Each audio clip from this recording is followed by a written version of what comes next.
You mentioned that you really started getting into politics 2007, 2008. What prompted you to get in? Was it like Obama's speeches at the time? Because I remember he was taking over. He was like the cool person back then. Was it your like or dislike of Bush? What made you like really, get into politics as a comedian? Okay, so it was okay. So I actually really liked George W. Bush right after September 11th when he came to New York City and he gave that bullhorn speech. Yes. If you guys have ever seen it, legendary. Where he goes, dude, when he said he goes to all of the people in New York, we hear you. And he said, like, we hear you and Washington, D.C. hears you. And pretty soon, the people who knock these towers down, they're going to hear from you as well. Yeah. And I was like, yo, I was 18 at the time. I was like, yo, that is my fucking president. I love this guy. I mean, I was so on board with like, oh, these motherfuckers hit us and they have no idea who they just hit. Like, we're the toughest killers in the history of the world. We're going to go get all these guys. So I was like totally on board at that point, but just a kid, like an idiot. I didn't know anything.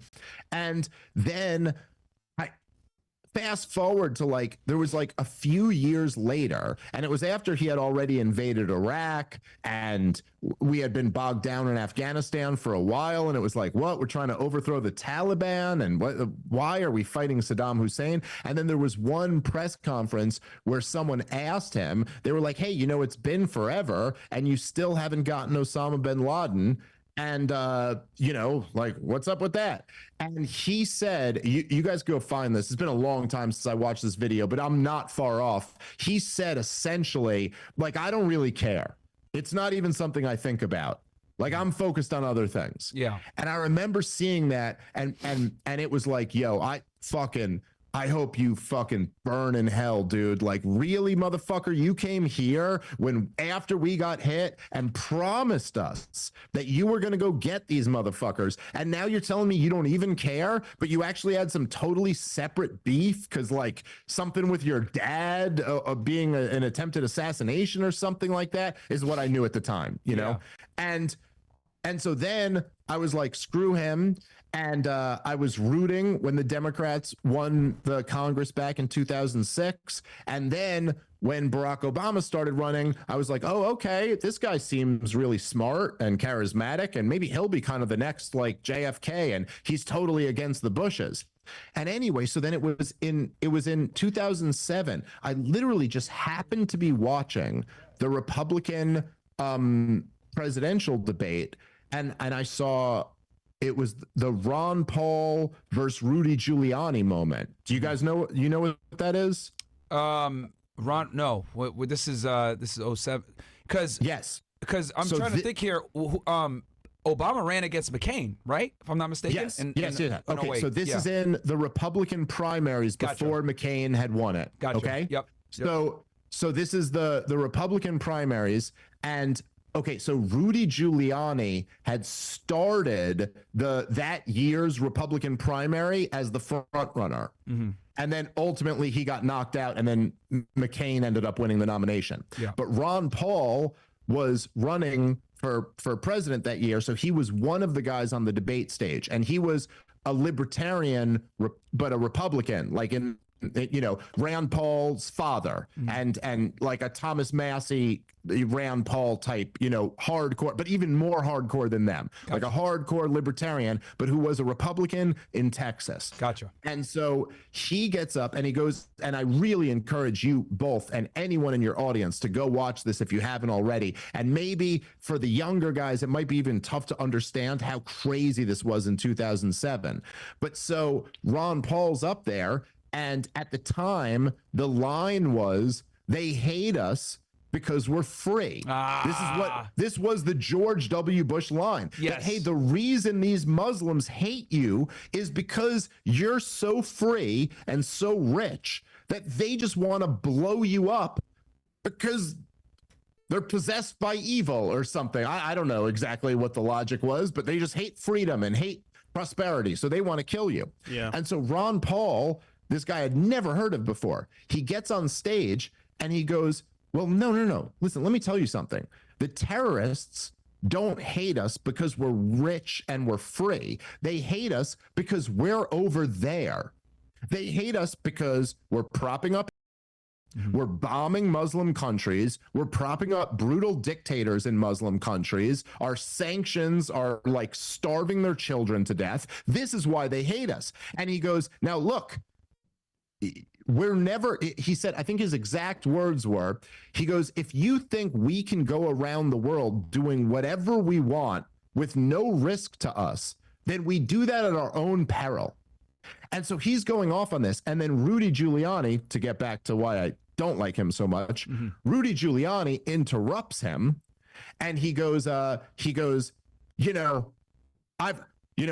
think Ron Paul should apologize for what he just said. I've heard a lot of ridiculous explanations for September 11th, and I've never heard anything like we were bombing Iraq and that's why 9/11 happened. I've never heard anything like that, which is, by the way, was in Osama bin Laden's letter to America. In his declaration of war against America, he specifically mentioned this. So Rudy Giuliani was just bragging about having never heard something that you probably should have heard if you know what the fuck you're talking about. Yep. And so he goes, okay, so he gets thunderous applause for calling Ron Paul out. And then he goes, I'd ask that Ron Paul apologize and tell us that he didn't really mean that. And then that gets thunderous applause. And then it goes back over to Ron Paul, and they're like, Ron Paul, would you like to apologize? And Ron Paul just goes, okay, I very sincerely believe that how the CIA coined this term called blowback? Yeah. Yeah, that's a real thing. Blowback exists. And he just goes through this whole history lesson where he was like, look, you want to know why Iran hates us? It's because in 1953, our CIA overthrew their democratically elected government. That's why they hate us. Not because they're crazy Muslims, because we've been fucking with them. And went through this whole thing. And whatever, as soon as it was done, I was just like, yo, who the fuck was that guy? Yeah. I've never heard anyone in the political sphere ever just say some real shit the way he did. And then it was just like, that was the spark. And then I was like, okay, I want to read his book. I want to, and then I just like fell down the rabbit hole and got obsessed with this stuff. Wow. And I really just, because I think it's very significant that he said that back then, because to question the war, to talk about geopolitical situations like this back then when we were in the middle of invading Iraq, etc., to question that back then was unprecedented and wildly, ahead of its time. Unheard of. Now, right? I mean, I think people are just waking up to the Iraq situation like now, 2024, right? Decades after the fact. So for someone to call this out back then is crazy. And not let alone doing it on a national stage in front of everyone and saying, look, this is what it really is. And I think more Americans are waking up to this now. And it's interesting, right? Because obviously it's the anniversary of 9/11. And, I remember when it first went down, we were like, yeah, we're going to go after everybody. This is Osama. This is the axis of evil, etc. Like, it was the most united time I've ever seen the United States. The whole bullhorn comment that you made, like, people thought that was fucking awesome. He's like, I hear you, America hears you, and the people that knock these towers down are going to hear all of us, right? And I remember the day when it happened, he addressed the country. And to this day, I still use that as an example whenever I tell guys like the definition of like controlling frame and, being a leader. Mm-hmm.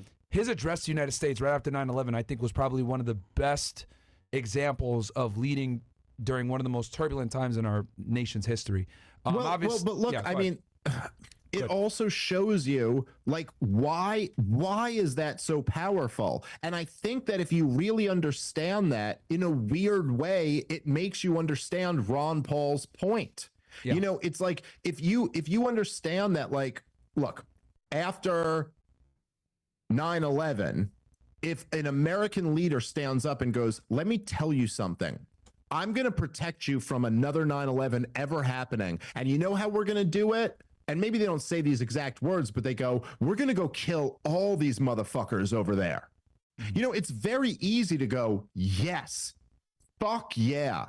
And like, I think that There was something about that to me that it was always very easy for me to kind of understand that, like, you know, like, put yourself in the situation. If someone you loved got killed in front of you, it's not that hard to imagine that you'd be like, well, I want to go kill all of these guys. Yeah. Like, that's just, but then, okay, so extrapolate that out to like other conflicts. And then even just the same thing, it's like, okay, well, why do these Muslim terrorists want to come kill you? For the same reasons, for the exact same reasons, because some bomb blew up over there and their friend got killed. And they were like, well, I'm ready. And why is it that so many people in Israel after October 7th will want to go, but will support? I'm not talking about like the higher up political leaders. I'm just saying like a regular person will go, hell yeah, go flatten Gaza. Yeah. It's like, okay. And why is it that so many Palestinians are like, drive every single one of these into the sea? Because they've seen some shit happen to someone they love. Like, I'm not saying this isn't the final analysis. This doesn't justify any of these actions, but it's a pretty good starting point to at least go like, okay, I can understand why someone in that situation could get there pretty easily. Yeah. You know?